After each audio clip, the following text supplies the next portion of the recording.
Espace TV, les grandes gueules, le top des GG. Bonjour monsieur le ministre. Bonjour. Ça fait bizarre de dire ça monsieur le ministre. C'est vrai, ça fait bizarre de l'entendre. J'ai l'habitude d'entendre DG. DG, ouais, c'est vrai. Vous attendiez à être ministre? Non, c'est vrai que quand on a grandi dans ce pays, ouais.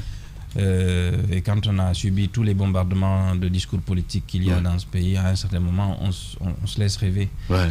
C'est vrai que dans mes années d'université, j'en parlais à 2 ou 3 personnes, mais c'était beaucoup plus, c'était beaucoup plus pour le fun, quoi. Ouais, pour le fun. Non, pas du tout. Ouais. Mais ça fait quoi cette responsabilité? On se réveille un beau matin, on dit ah finalement je change de statut, je suis ministre de la République. Ça fait quoi dans la tête? Je pense que l'anesthésie a commencé le 5 septembre pour tous les Guinéens. Ouais. On s'est réveillé un beau matin, on a trouvé qu'il était possible d'enclencher, d'emprunter un autre chemin. Ouais. Et tous les actes posés jusqu'à présent sont des actes qui nous disent mais pourquoi on n'a pas fait ça avant? Ouais. Et donc c'est une anesthésie que vous avez même quand on vous a nommé. Et le processus de nomination est tellement bien organisé et ça vous met dans un processus tellement psychologiquement, vous sortez de là, vous dites ok, j'encaisse. J'encaisse, mais c'est une mission et cette mission elle dépasse ma personne. Ouais. C'est un rôle national maintenant qu'on a. Ouais. Après, il y a toute la logistique derrière. Mais bon, on en parlera dans une interview qui est évidemment intime. Voilà. C'est intéressant. Mais c'est extrêmement intéressant. C'est quelque chose à écrire. Peut-être ce département, le choix de ce département, est-ce que c'était le bon? C'est ce que vous souhaitiez? Est-ce que vous auriez préféré être ailleurs? Où ce département vous va exactement? Vous savez, peut-être l'avantage que l'on a quand on vient du secteur privé, quand on a un parcours hybride, c'est qu'on est bon à beaucoup de choses. La première pratique, c'est la pratique du management. Et quand on est ministre, on vous demande d'être d'abord un manager. Donc partout on envoie un manager, il peut en fait faire quelque chose. Donc oui, j'estime que c'est un challenge à prendre. J'espère que je serai à la hauteur. Ouais.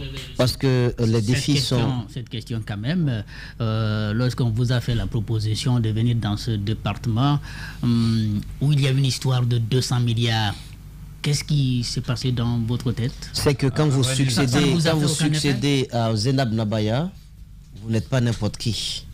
Vous devenez tout de suite quelqu'un qui se dit ben, je dois faire attention à où je mets les pieds, à comment je dois marcher, comment je dois gérer les dossiers. Est-ce qu'il y a eu des a priori de ce genre avant d'accéder à ce poste de responsabilité? Je pense que non. Déjà, je ne connais pas beaucoup de choses sur les cas dont vous parlez. Bon, c'est des informations... Nous connaissons la diplolangue. Nous savons que vous êtes au fait de l'actualité de votre pays. Vous êtes au courant, vous suivez bien l'actualité de ce pays. Donc, vous savez de quoi on parle. Mais ce n'est pas grave, on peut continuer. Voilà, donc pour répondre à votre question, le ministère de l'enseignement technique et de la formation professionnelle, je le prends comme un challenge. Comme beaucoup de challenges que j'ai pris dans ma vie et je l'aborde comme cela. Justement. Ministre normal, on va dire comme ça, évidemment, avec la clarté, hein, c'est très important. Allez-y, Jacques Lévin. Peut-être l'état des lieux, dans quel constat vous avez fait lorsque vous êtes arrivé au département, d'abord au point de vue organisation, et puis... on en viendra un peu plus sur les départements ou disons les centres de formation puisque vous avez fait une tournée. Mais d'abord au département, qu'avez-vous trouvé? Un personnel vieillissant qui s'est dévoué. Hein, vous avez des fonctionnaires dans ce département qui travaillent beaucoup, mais et comme dans tous les départements, qui ont besoin de plus de reconnaissance, mais qui sont à la fin de leur carrière.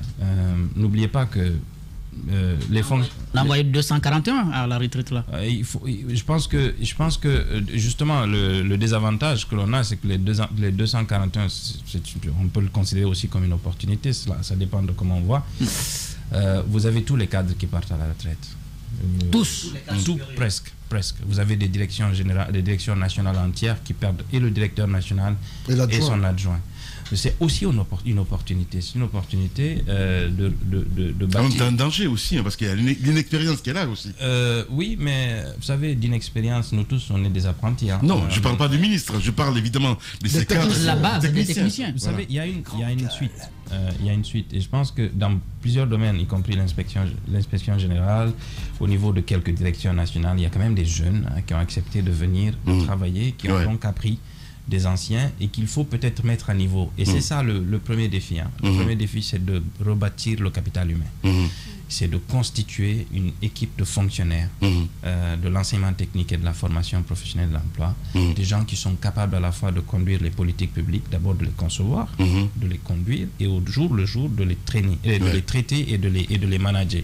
Ça, c'est un défi. C'est un défi aussi pour beaucoup de ministères. Je pense que les jeunes que nous avons trouvés, les jeunes qui viendront, doivent être dans un processus de formation et de perfectionnement continu. En termes de programme, au niveau humain, d'accord, mais en termes de programme, vous qui connaissez un peu ce domaine, parce que vous avez été quand même au cœur de la conception de certains programmes, surtout en lien avec l'enseignement. Alors, comment vous avez trouvé les programmes? Est-ce que c'est au goût du jour? Est-ce qu'il y a une adéquation entre cela et les besoins que nous avons sur le marché de l'emploi? Parce que ce ministère, on n'en parle pas assez, mais si ça marche bien, c'est l'un des ministères qui doit apporter la plus grande réponse à la question du chômage dans notre pays. Monsieur le ministre. Vous avez des programmes qui sont vétustes, anciens. Il y en a qui datent de 1974, d'autres des années 80. Vous avez des programmes nouveaux, mais qui n'ont pas de personnel d'enseignement. On n'a pas formé des gens à performer et à donner ses cours. Il y a la méthode d'apprentissage qui n'a pas évolué.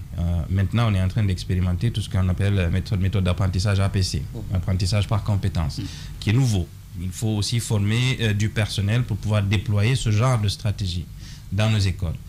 Nous avons un personnel, l'autre niveau du personnel d'encadrement, donc tout ce qui est chef d'atelier, chef, professeur pratique et tout ce qui s'ensuit, sont vieillissants et partent aussi à la retraite. Ils font partie des gens qui vont aller à la retraite. L'essentiel des enseignants qui font les travaux pratiques dans les écoles professionnelles partent aussi à la retraite. Il faut les reconstituer.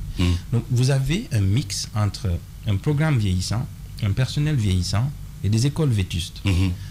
C'est ça le bilan. Il y a aussi des choses positives. Hein. Il y a de nouvelles écoles, il y a de nouveaux types d'écoles. Quelqu'un en parlait tout à l'heure. L'infrastructure est là. Pour certains, il y a les équipements, mais encore une fois, il manque du contenu. Est-ce que vous allez aller avec une stratégie de puiser dans le secteur privé, parce qu'il peut y avoir du répondant pour certains besoins au niveau de votre département, et nous avons des jeunes qui sont bien, qui sont denses, qui sont venus de l'étranger pour certains, mais qui évoluent dans le secteur privé, qui peuvent peut-être apporter un coup de main un peu pour l'avancée de votre département. On peut aborder cette question parce que c'est une question aussi qui a plusieurs défis. Il y a le défi de l'attractivité. Les gens ne viennent pas à l'enseignement. Depuis que je suis ministre, personne ne m'a appelé pour dire je veux être enseignant dans une école. Tout le monde veut avoir des postes ailleurs. C'est pas très attractif. C'est pas très valorisé. Il faut le rendre attractif. Il faut y donner du sens.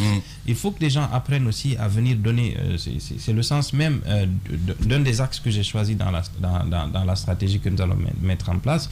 C'est le sens de la citoyenneté. Il faut qu'on exprime de la citoyenneté dans l'école. Moi, je l'ai fait pendant 10 ans, j'ai enseigné gratuitement à l'université. Il faut que d'autres personnes qui ont ces mêmes compétences... Que faire justement pour que ça soit attractif? Parce que quand on parle des zones rurales, c'est l'enfer. C'est vrai, la mine, vous partez au CFP. Mais revenons déjà tout de suite au constat. L'autre constat aussi que vous trouvez dans ce genre de département, c'est qu'il n'y a pas d'outils de travail et les travailleurs ne sont pas motivés. On n'a pas l'impression qu'ils sont dans une équipe. On ne se connaît pas assez. Vous avez 92 personnes, par exemple, qui travaillent au ministère, dans le département, et vous n'avez que 9 ordinateurs. Vous avez des bureaux qui sont dans un état de vétusté extrêmement poussé. On ne peut pas demander beaucoup de performance à des fonctionnaires dans ces conditions-là. Donc il faut améliorer tout ceci, les conditions de vie, il faut améliorer les conditions de travail, il faut repenser le management pour ne pas que le ministre soit enfermé dans son bureau, dans sa tour d'ivoire et qu'il ne reçoive pas d'informations. Donc parler avec les gens, interagir, mettre un cadre d'évaluation. D'abord un cadre de un enseignant d'une école professionnelle, c'est quoi sa vie comparé à l'enseignant d'une école secondaire, par exemple? Ils ont les mêmes vies. Vous avez, moi, je suis fils d'enseignant. Vous avez un salaire à la fin du mois que vous dépensez pour 80% dans le transport, dans ce qui entre dans votre vie de famille, etc. Et des fois, pour certaines écoles, vous êtes obligé de, puisque vous êtes un éducateur et aussi un père de famille, de mettre la main à la poche pour pouvoir justement dépanner une ou deux personnes. C'est ça la vie d'un enseignant. Est-ce que ça veut dire qu'au niveau même des politiques publiques, il y a comme un désintérêt quand on compare par exemple à l'enseignement supérieur? Est-ce qu'on peut dire qu'il y a un désintérêt? Même à l'enseignement supérieur, je pense que le domaine de l'éducation en général, c'est un parent pauvre. Il faut repenser le financement de l'éducation dans ce pays. Il faut repenser aussi le travail, hein, la question même d'emploi, pour attirer les talents dans l'éducation, pour attirer les compétences dans l'éducation. Il faut mettre un certain nombre de mécanismes incitatifs.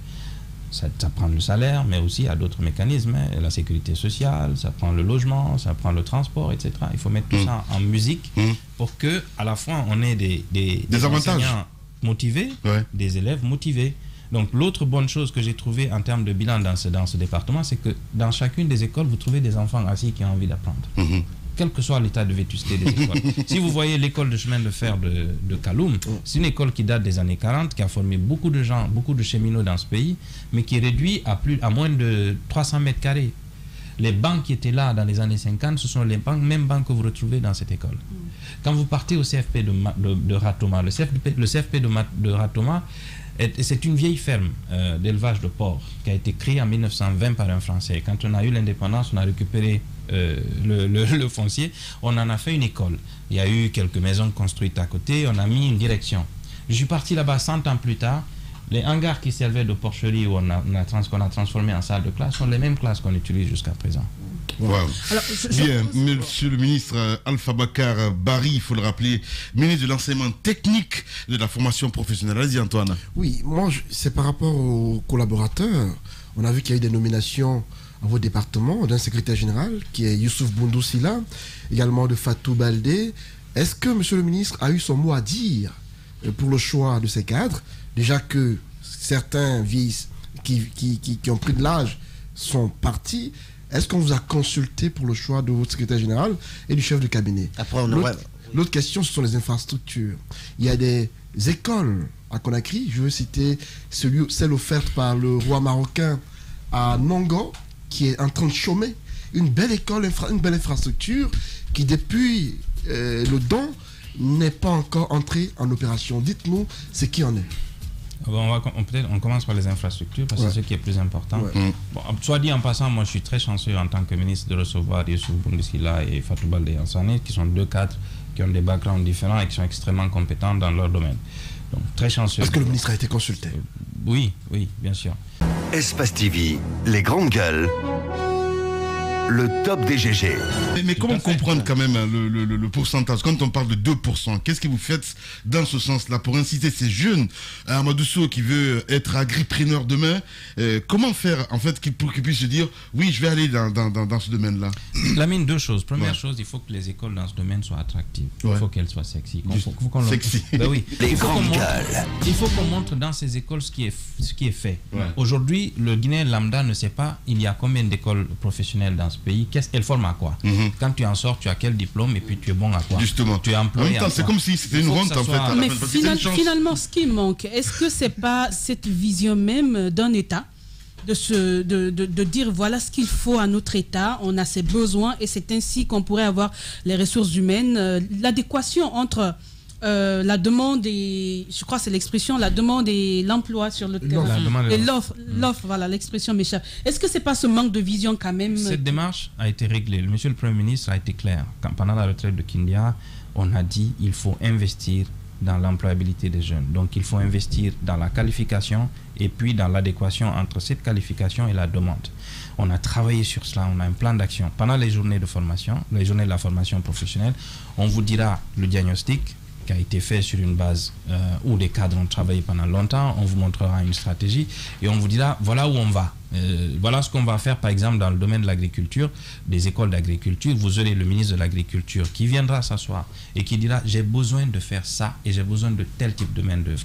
Nous, on se positionne maintenant dans le gouvernement comme étant un opérateur de formation pour l'ensemble du gouvernement. Le ministre des Mines viendra nous dire voilà ce dont on aura besoin dans ce secteur. La ministre de la Pêche vous dira voilà ce dont on aura besoin dans ce secteur. Et de l'autre côté, le secteur privé viendra nous dire nous aurons tel investissement sur tel nombre d'années, voilà ce dont on aura besoin, et le tout sera compilé. Ça sera un document qui va nous servir de boussole et qui va justement générer des données. Vous avez remarqué que depuis que je suis là, je ne vous donne pas de données. Bien sûr. Elle n'existe pas. Il n'y a pas de chiffres. Bah oui. Il faut le créer. C'est vraiment le mal guinéen d'ailleurs. Un mécanisme pour collecter des données et les mettre à la disposition des populations et des usagers. L'année prochaine, notre objectif, c'est qu'à la rentrée prochaine, que les enfants qui viennent dans les écoles soient au fait on peut les orienter, mais qu'ils sachent... Qu'on les oblige à y aller. Qu'ils sachent au départ que quand je vais dans une école de BTP, je vais en sortir avec tel diplôme, je pourrais en sortir avec tel travail. Emploi garanti au fait. Parce que à ce niveau, il faut... Malheureusement, on ne décrète pas l'emploi. C'est un processus économique, on ne le décrète pas. Mais il faut que le jeune soit prêt à occuper l'emploi. Bien. Et surtout, le jeune, aujourd'hui, en Guinée, on a l'impression que lorsqu'on sort cadre avec l'enseignement supérieur, on a plus de valeur que quand on va dans les écoles professionnelles. Ceci est une construction historique erronée. Voilà. Depuis 1958, si vous n'avez pas un universitaire entre griffes, dans votre famille, vous avez l'impression que vous n'avez pas réussi. C'est ça d'abord, c'est notre construction sociétale qui a lésé l'enseignement technique et la formation professionnelle. On a l'impression, à tort, que ceux qui y vont, c'est ceux qui ont échoué dans le supérieur. Alors que ceux qui y vont sont des gens qui sont déjà prêts à aller vers l'emploi et qui aiment certains métiers qui sont enseignés dans ces écoles-là. Justement, je pense qu'on a la réponse à cette question de cet auditeur qui disait, monsieur le ministre, vous avez démarré donc les négociations avec les miniers. Nous avons appris qu'ils ont appris que vous avez négocié avec les miniers. C'était quoi l'objectif final? J'imagine, parce que vous l'avez dit tout à l'heure, que vous allez rencontrer tous les ministères, une manière de faire le point et puis savoir surtout les besoins qui s'y opèrent. Allez-y, Jacques Liwaleno. Moi, c'est au niveau de la formation de base. Aujourd'hui, vous êtes en train de régler le problème avec certaines filières à l'ENA, mais également dans les ERAM. Vous prenez les bacheliers, c'est la même chose pour les écoles normales d'instituteurs. Mais aujourd'hui encore, on a le sentiment que pour ce qui concerne la santé communautaire, on prend un peu plus bas, parfois au collège, niveau collège. Est-ce que vous pensez que c'est normal? Il y a un gros sujet autour des écoles de santé, de façon générale. Il y a un gros sujet. Parce qu'on veut les sortir de là pour envoyer au ministère de la Santé? Non, pas du tout. C'est pas cela. C'est qu'il y a une pléthore d'écoles de santé. Tout le monde, maintenant, avec une chambre et un salon, veut construire son école de santé. Et en général, on ne suit pas. On est en train de mener une vraie réflexion pour reformer ce secteur et permettre d'avoir d'abord des cahiers de charges, pour que chacune des écoles qui se créent puisse respecter ces cahiers de charges. On n'est pas encore arrivé à l'ANAC. On ira à l'ANAC Pro. Mais avant qu'on y soit, il y a une urgence. Il faut réglementer ce secteur. Il faut que les gens arrêtent de créer n'importe qui ou n'importe où et n'importe comment des écoles de santé et de former des gens, des enfants et de leur donner des parchemins et d'en faire. Des fois, on les appelle à tort d'ailleurs docteurs dans les zones rurales. Oui. On les appelle docteurs. Et vous savez, à partir du moment où le patient vous appelle docteur, il baisse la garde. Il vous fait confiance. Il vous fait confiance et c'est de là que peuvent venir tous les abus qu'on connaît. On est en train de mener une vraie réflexion dessus pour sortir une vraie stratégie et réglementer ce secteur. Il y a beaucoup de gens tous les jours qui veulent créer des écoles de santé. Si vous partez à Kindia, vous en trouverez une pléthore. Ils ne respectent pas forcément. Donc c'est pas réglementé, hein, c'est bien cela. Il faut y aller, il faut réglementer, il faut mettre une instance d'analyse et de qualité qui puisse justement prendre en charge ce genre de questions. Justement. L'enseignement à l'honneur ce matin chez les juges. Allez-y, mon cher Antoine. Oui, monsieur le ministre, toujours dans le cadre de l'attractivité du secteur, comment rendre le département ou encore le secteur de l'enseignement technique sexy, comme vous l'appelez? Quelles sont vos stratégies? Quelles sont les méthodes que vous allez mettre en place pour pouvoir attirer le maximum de personnes vers ces différentes filières?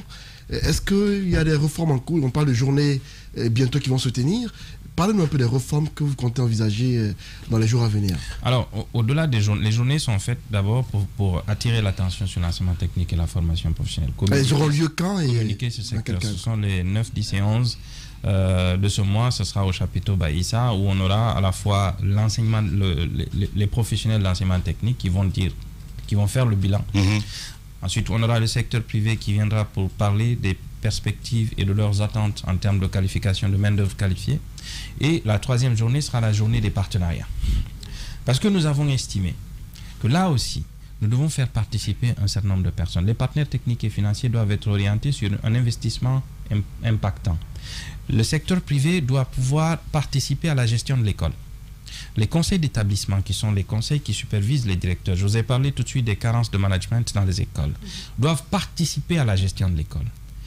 Dans le cadre de leur RSE, je parle des entreprises privées, elles peuvent investir dans ces écoles.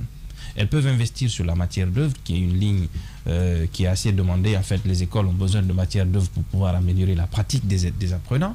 Elles peuvent investir dans cela, elles peuvent investir dans le digital, elles peuvent investir dans l'apprentissage. Et une autre chose qui tient à cœur au gouvernement, c'est qu'il faut qu'on puisse être capable aujourd'hui de mettre en place des mécanismes d'alternance. Que vous étudiez un moment et que vous partiez en pratique entrepreneuriale dans une entreprise et que vous puissiez être en immersion pour comprendre c'est quoi votre métier, comment ce métier il est exercé dans une entreprise. Ensuite, de façon transversale, on va avoir une activité cléricale de secrétariat, donc capter tout ce qui a été dit, et toutes les bonnes idées, et puis les regrouper et en faire un rapport pour qu'on puisse avoir une base de travail. Les innovations dans les écoles sont de trois ordres. On va penser. D'abord, il faut l'autre chose qui est intéressante et qu'on peut faire et qui peut être intéressante pour la prochaine administration qui va venir dans ces ministères, c'est avoir un outil de planification. Ça, le ministère, et je crois que c'est le cas de plusieurs ministères, et c'est d'ailleurs la justification d'un des décrets qui est passé hier, c'est qu'on ne connaît pas notre foncier. On ne sait pas. On sait le nombre d'écoles que l'on a, mais des fois, parfois, les directeurs ne savent même pas c'est quoi les limites de leurs écoles. Les populations, les particuliers, tout le monde agresse l'école. Quand on a un dépotoir d'ordures à faire, c'est dans l'école. Quand on a un petit garage à faire, c'est dans la cour de l'école. Quand on a un petit atelier de menuiserie, c'est dans la cour de l'école. Donc il faut d'abord récupérer ces données. Une mission bientôt va sortir pour pouvoir faire une levée topographique et un recensement, même des positions GPS de ces écoles, pour qu'on ait un outil de planification de l'infrastructure. Qu'on puisse savoir avec cet outil, dans 10 ans, avec le flux démographique que l'on a dans les écoles, ce qu'on a aujourd'hui de disponible, à quel moment il faut construire une école, où est-ce qu'il faut la construire et dans quel domaine il faut la construire. Parce que si vous couplez ces données avec la demande et les données qu'on va récupérer au niveau des entreprises privées, les programmes de développement dans ce pays, si vous croisez toutes ces données, vous avez au moins une simulation. Et cette simulation peut vous dire à l'Abbé, par exemple, ou à Dalaba, ou à Manjana, ou à Sigiri, voilà le type d'école qui existe déjà, voilà les filières qui existent. Pour compléter ces filières, voilà dans quoi d'autre on peut. Si vous n'avez pas cet outil, vous êtes obligé de vous déplacer pour aller à Sigiri. Ça vous prend du temps, analyser, il faut que cet outil soit disponible. On va le construire. La troisième chose, au-delà de l'infrastructure, c'est de rénover les curricula. C'est de rénover les formations. C'est de pouvoir leur permettre que ces formations puissent former des gens de qualité. C'est donc d'abord de former des formateurs, ensuite de rendre l'école, de lui rendre ses attributs d'école. Vous apprenez en classe, vous partez sur le terrain, vous faites de la pratique. Ensuite, vous avez de quoi vous recréer, vous avez une espèce de cohésion à l'intérieur de l'école. Citez-moi un seul CFP qui fait ça aujourd'hui. Il faut le recréer. Espace TV, les grandes gueules. Le top des GG. Cette caméra, évidemment, les vrais gens vous regardent en ce moment sur Espace TV et on nous écoute également à la radio. Les auditeurs, les enseignants, évidemment, le peuple vous regarde. Allez-y. C'est une opportunité pour à la fois l'équipe du colonel Mamadi Doumbouya, du Premier ministre Mohamed Beyavogui, d'apporter des changements majeurs dans la gestion de la vie publique en République de Guinée.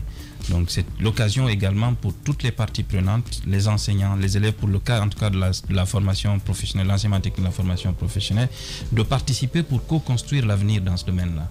On ne peut pas construire notre pays sans une main-d'œuvre qualifiée. On ne peut pas employer nos jeunes s'ils ne sont pas qualifiés. Il faut donc tous qu'on puisse travailler ensemble dans un élan de solidarité, ensemble à construire l'avenir de demain. Merci beaucoup en tout cas d'être passé nous voir ce matin. Espace TV, les grandes gueules. Le top des GG. Mamadi Kaba Dieng, il est ancien footballeur international évidemment. Avec nous, on essaie de revenir évidemment sur sa carrière avec les grandes gueules jusqu'aux portes de midi, mon cher Antoine Courbin. Oui, Dieng, avant la pause, nous parlions de Saint-Etienne, vous étiez en France pour la signature d'un contrat. Dis-nous, qu'est-ce qui s'est passé? Qu'est-ce qui s'est passé quand on était venu? Doucement, Dieng. On va aller pas à pas. Pour la signature du contrat, est-ce que le contrat... Qui était votre agent à l'époque et qu'est-ce qui s'est passé? C'est la vérité. C'est Amadou qui a amené les Blancs pour faire détection. Les Blancs m'ont repéré pour me prendre. Bon, on était descendu à Paris, salle de Gaulle. 7 personnes. Bon, quand on était venu, moi je suis qui est Amadou Diaby. Bon, Amadou Diaby, là où on était parti en France, bon, il y a un Blanc qui était là-bas, qui nous fait intercepter à Paris, salle de Gaulle. Bon, de là-bas, moi, tout le monde a suivi son destination. Les autres, ils sont partis à Saint-Etienne. Moi, j'étais parti à Guignon avec les 2 jeunes. Mais les 2 jeunes, là, ils ont joué l'équipe réserve. Moi, j'ai joué l'équipe première. Bon, quand j'ai eu les textes, mais moi, j'étais bien dans le terrain, mais dehors du terrain, je ne connais pas papier. C'est là que je suis perdu. Bon, c'est là-bas que les patrons de Guignon, l'heure de signature était venue. Ils m'ont dit que, bon, Mamadi, tu dois signer aujourd'hui. Bon, Amadou Diaby était là-bas. Bon, Amadou Diaby, il m'a dit, Mamadi, il faut signer le contrat. Non, Amadou, moi, je suis signé fille. Non, c'est un bang d'histoire. Mais ils ont dit, dernier club quitté à Escalou.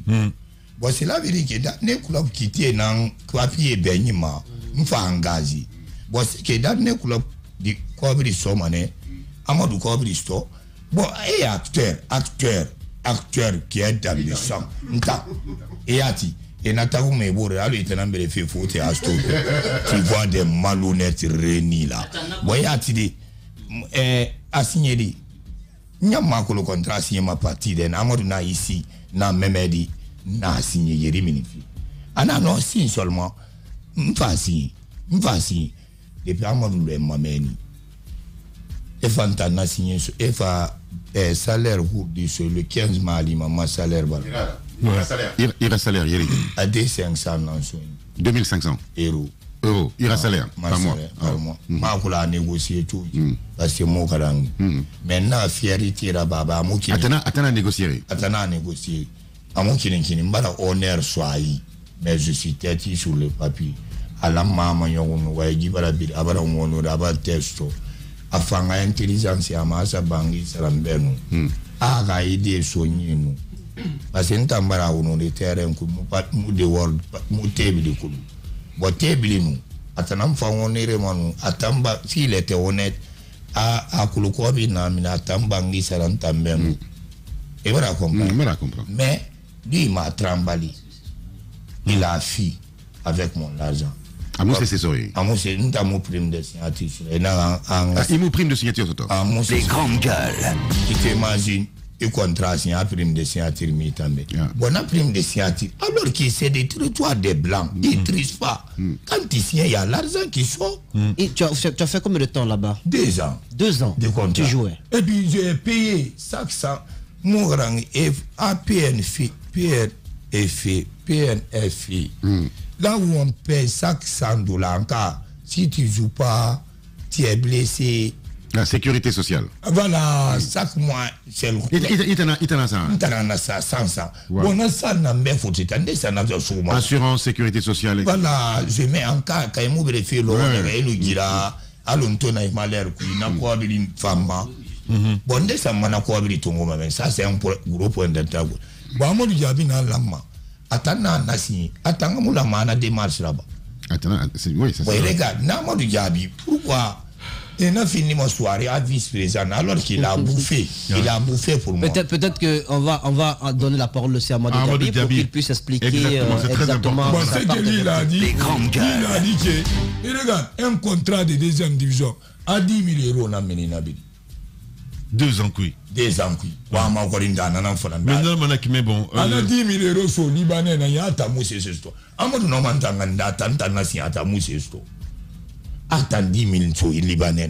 10 000, c'est qui fait 100 millions. Contrat à la Ligue de 100 millions. Un international qui a joué des cannes. Il est valeureux des adjoints des cannes. Mon CV est lourd. Est-ce que tu 10 ans, oui. 10 000 euros, normalement, 2 ans. Non, c'est un peu très très ambigu en tout cas ton histoire là. On va essayer d'écouter aussi la version d'Amadou Diaby. Parce que de la France, comment il s'est retrouvé en Guinée? Moi de la France maintenant, j'ai rien blessé. Et puis de la France, j'étais en couleur. Dans les 15 mois, mon salaire, bon, nous c'est à terrain, moi je suis pas en l'air. Faut qu'il y ait quoi? Non, le 15, quand le mois est arrivé, moi, les 15, mon salaire est fini. Tu faisais quoi de ton salaire? Qu'est-ce que tu faisais? 2500 €. Oui, c'est rien, pour un footballeur, c'est rien. Je sais, mais qu'est-ce qu'il en faisait? Justement. Bon, regarde, il y a l'assurance maladie qu'on paye. Non, mais ça tient pas. Ça tient pas ce que tu dis. Attends qu'il explique. Vas-y. Mais l'ami, il y a des factures qui viennent là-bas. Moi, je ne connais pas. Mais c'est ce que je dis justement. Et t'as un banque, ça refait. Bon, moi, on a négocié. Eh ben justement, parce que si tu es international, un club n'a rien banque des filles, normalement. Mais il y a des gens aussi, et ils payent leur tri. Kaba, est-ce que tu ne faisais pas le show avec l'argent? Parce que clairement, il tourne la faute état. Il y a une copine faute Guinée. Est-ce que Imoun show, c'est-à-dire tu faisais pas trop la Java? Justement. Mais sur là-bas. Donc c'est ça, mais 5 €. Sur là-bas. Alors que sur là-bas, 2 € pour la bière canette, c'est Nissara. Mais c'est dommage. Mais c'est des malhonnêtes qui m'ont amené là-bas. Espace TV, les grandes gueules, le top des GG. Qu'est-ce qui s'est passé entre Marissa et toi? Bon, Marissa, moi j'étais dans la rue, abandonné. Les soirées là, ils ne me considèrent pas, les gens de football ne me considèrent pas, les ministres des sports ne me considèrent pas. Quand je viens pour rentrer au stade, ils me détestent, je ne rentre pas. Nous, c'est la soirée à bureau, 17h à 17h, boss, nous minimum à 100, 200, à 1 million, 100 millions, bon, dans cette galère-là, Marissa m'a vu dans la rue. Et Dieu fanga kinama amatodi mihina ga itoto ultima amin kakulu ami sala fi kulu a soto se tongo akoti saraibe salina mira so wolde les grandes gueules parce qu'il a fait un premier rideau ni yodugi saraibe imu côté tonga be imu karo maka be anaga isa hôtel une semaine na minu. C'est là que l'hôtel en Sophie Walde. Mais à la mosso, mais Marisa, n'a de circulation, il me donne. N'a tout d'aide, il me donne. Mais il n'y a pas de mosso Walde. Mais le protocole fait. Le protocole fait. Ouais, parce qu'à Falane, qu'il allait faire de toi son chef. Les grandes gueules. Qu'est-ce qui n'a pas marché? Le protocole, qu'est-ce qui n'a pas marché? Moi, je me vis là-bas quand j'étais à l'hôtel. Ils m'ont donné des costumes. Ils ont télévisé des costumes. Ils m'ont amené à l'hôtel. Une semaine, ils m'ont fait sortir à l'hôtel. Bon, je n'ai pas rentré maintenant pour le travail. Chef protocole, pourquoi faire? Qui est passé? J'étais à l'embarras de soi. C'est-à-dire ceux qui sont de la tête de football. Les grandes gueules. Je comprends. Mais attends, mais l'objectif de cette émission, Dieng, ce matin... Est-ce que Dieng, finalement, au moment où vous parlez des uns et des autres qui vous ont peut-être blagué, est-ce que vous-même, vous ne vous reposez pas la question? Est-ce que vous-même, vous n'êtes pas responsable de ce qui vous arrive? Est-ce qu'à un moment donné, vous avez eu envie de vous former? Vous avez eu envie de faire autre chose? Parce que il y a des gens qui ont réalisé aujourd'hui qui ne sont pas allés à l'école, donc ce n'est pas forcément l'excuse idéale. Est-ce que toi-même, tu te poses cette question sur ce que tu as fait à ta propre vie? Non, moi, ma vie, je travaille non, maintenant, vous l'avez. Alors, moi, ballon birimpi. Alors, nous, allons me quoi? Dis, nous t'am calibrer mané. Mon salaire somme. Amato équipe nationale nakade. Amato sindi $100 au no voyage. Na bangi ça. Là, c'est pas la question. Tellement. Mon équipe nationale. Les grandes gueules. Équipe nationale singira. Ils vont te donner $300. Équilibre là si bé. Bon, attends mon. C'est la vérité. Il prend l'argent. Et puis je me retrouve dans l'argent. Mais il te bilingue. Il y a des gens qui te donnent par les grandes gueules. Ça peut être 5 millions, 10 millions. Depuis Mbilembe, Ayami m'a fait de 10 millions. Pourquoi? Là on se trouve le débat aujourd'hui. Les grandes gueules. Abelebele là. Non, Abelebele là. Antonio Soirée, voilà $100 film Londres, voilà 100 film maman, voilà film. J'insiste sur la question parce que je me demande est-ce que Itaniat Mima yon quoi? Yati pour globaliser. Et regarde, Kaba Jawara, qui est mon copain, on a vu ensemble là. Tout dernièrement la Guinée a joué contre Maroc. La mine, j'étais venu voir les joueurs à l'hôtel. Ils m'ont fait rendre. J'ai vu Kabadjawara, j'ai vu Kemoko, j'ai dit, ouais, je suis venu, moi aussi, pour parler les joueurs. Comme en tant qu'ancien joueur, je ne faire rien, quoi. Nous faisons un peu de la mina la nangela la anta muti ma di me ma fa di Kabadjawara na mbombo na mbombo nta muti et dans salon na ma. Na rebe ra dum fa ngam conseil fallait be. Aujourd'hui, nous ne sommes pas ici justement pour le blâmer. Je pense que c'est important, évidemment. C'est important quand même. On va lancer une chaîne de solidarité pour lui. Aujourd'hui, Kabadjawara, Dieng, la Guinée t'écoute. Les professionnels du football t'écoutent. Il y a des gens encore qui ont un grand cœur dans ce pays qui peuvent t'aider. Parce que c'est ce dont il est question. C'est pas de trouver des responsables ou des coupables à ta situation actuelle. C'est de voir comment est-ce qu'on peut t'aider, te soutenir. Justement. Pour que tu puisses faire face à tes besoins primaires. Maintenant, Caméra Naiki, un message Mundu Raskama Namirema au niveau du gouvernement, au niveau de... Parce que je vois que tu as la photo de Mamadi Doumbouya. Exactement. Donc quel message tu as à leur endroit pour leur expliquer un colonel Mamadi Doumbouya parce qu'il dit la vérité. Les grandes gueules. C'est un patriote. Merci. On doit lui féliciter parce qu'il a libéré tout d'un Guinée. Bien. Voilà. Donc un message n'a pas la maladie qui est ben. Bara ntamfa fait firaba sono. Ntaimula maina abandoni.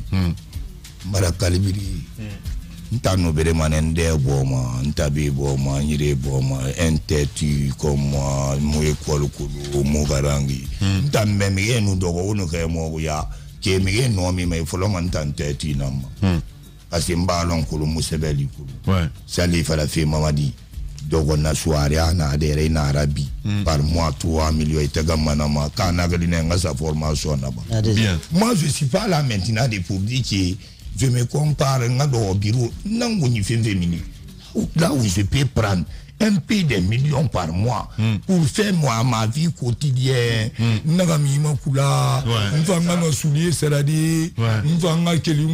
Et puis, Mamadi Doumbouya pour me récompenser, moi, mais à coup fermer d'Inde Sarambe. Qui peut m'aider? Et n'a marié, on va nous Antoine avec bon, on va nous faire Walde Nachi, 17 ans dans l'immobilité, et n'a ma vie merveilleuse. Ça, c'est vrai. Bon, regarde, c'est l'homme qui fait l'homme et l'habillement est salaire. Regarde comment vous avez habillé comme ça. Vous êtes payé par mois. Bon, on va t'aider. Hein. Nous, on va te donner ça. On va commencer. C'est de l'argent, évidemment. On va commencer. Il a amassé le nez parce que Non, non, c'est passé. C'est pour le papi, il y a un moyen. Ben oui, comme on a. Mata, vous l'avez. Avec la fleur, nara. La mine, Albert, il y a un moyen pour la fleur, nara. C'est un moyen pour le pauvre. Tu vas faire la fleur, nara. En fleur, nara. Ah, merci. Voilà, fleur, nara. Voilà, voilà. La mine, non, dit, faut la madiner à Billy, et puis, il y a des hommes patriotes. Ouais. Tu connais Moussa Moïse. Ouais. Lamine Grassi. Fonike Menge. Takela Zayon. Mamadi Kaba, Mamadi Doumbouya. Avec tous les autres, l'équipe de Lamine Grassi et tous les équipes de Colontin, CX, Toubete. Parce que moi, on a des fois la fumée. Ouais. Ah, colonel. Non. Allô. Mais, allô, mais il faut une ambagi. Allô, fandem na bafi, ama parce que n'ta na fala courir ton asso quartier. Ah, ma tu dis mais do pour là. Voilà, n'ta la ma fala. Na jinadi nana. A fala fait bas et puis la mine m'a fait qu'il fallait. Il y a des jeunes joueurs et des missions. La mine yati. Mi Karamadena, qu'elle fait première année à l'université, à Guerrani, diplôme na père sport matima madina inato. Non, c'est pas normal. Merci beaucoup en tout cas d'être passé ce matin chez nous. Bon, je salue tout le monde. Moi, à la côté, à Malinga pour faire. Mamadi Doumbouya. Je lui salue notre président. Il faut lui parler à Malin qui écoute là. Thomas Mamadi, Mbani Kankani. Il doit qu'elle ait Kumala Tiani, Kurake mal en flamen Kanko. Mais, vous connaissez, il va demander, sur la sile canazé, sur la signe, sur la citendi. Mais il y a tout à fait un temps, il va me photo. So, je vais vers un travail, je vais faire un cas de combat avec Kelly. Mais un temps, il y a même folie. Ni mambo, moi, mais le boulot. Ni ça, comme toi, le boulot, il y a des sous, il y a un Thomas. Thomas, il a coqué les mains, qui est même comme ça. Il a sauvé libéré. Sauvé car faut calibrer trop. Il y a longtemps, Mansakora a fait confirmer 22 heures. Thomas Kankou les tout là 6 heures. Et Mansakora ni Thomas Jontuna. Thomas 1-0 Thomas Tina. Mansakora comme on l'a bonabi. Car celui qui la télévision n'a qu'à les mots faux. Et Mansakora ni Thomas Mamadi Jontuna. Thomas n'est 2-0. Bon alors, Alpha Condé comme on le confirme. Pour 22 heures, Thomas m'a dit qu'il faut tenir comme on dit Kasola, innocent, moi si ama, Thomas collabore Kasola, Thomas Alpha Condé John Tuya, Mamadi Doumbouya Alpha John Tuya. Bon, 3-0. Bon, Mamadi Doumbouya. Depuis Mamadi Doumbouya na la Mansaya, la Ambi Mamadi Doumbouya comme Mansaya, Daminado, mais la Agne Diamel, Mamadi Doumbouya m'a erreur fouille qui a mon frère. Et puis Mamadi. Et puis, colonel, à la caille, Mamadi Doumbouya, il est clair et net. Merci. Et puis, je voulais dire mon dernier mot. Je vais dire ça. Vas-y. Quiconque osera de critiquer colonel à la caille, Mamadi Doumbouya, qui sera publié dans la journal de 20h comme ennemi public. Bien. Salut, merci à vous, merci à Kamine Condé, à Malisila, à Amadou Sow, évidemment. Toute l'équipe au complet. Demain, c'est Tamba Zakari Minimono que vous allez retrouver pour le compte de cette émission. SOS évidemment pour notre ancien joueur Mamadi Dieng. Si vous voulez l'aider, évidemment, le numéro de téléphone est là. 00224. J'ai envoyé ça à la régie normalement.